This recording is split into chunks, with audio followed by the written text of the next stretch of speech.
Yung very sterile environment kasi yung hindi mo masyadong ina-expose. Diba tayo, ang mga magulang, masyadong natatakot na, ay naku, madumi. So, kailangan lahat, everything sterile, pati kamay, hindi mo pwedeng hawakan, pati lahat, diaper and damit, lahat, everything, paplansyahin or ganun, ano.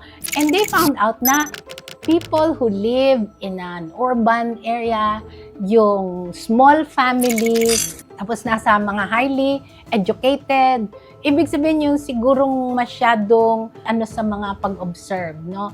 Ay compared dun sa mga bata na lumaki sa farm, lumaki dun sa medyo madumi-dumi yung area, less ang allergy nila.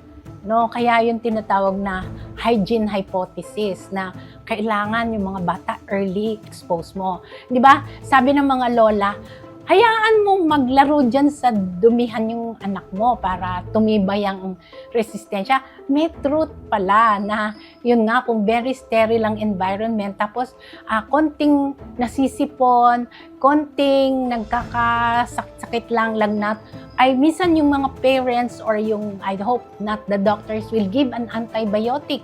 So pag nagbigay ka kaagad ng antibiotic, hindi nabibigyan ng chance yung body mo to fight back. So nasusupress and ang nangyayari, mas natitimbang dun sa allergic reaction.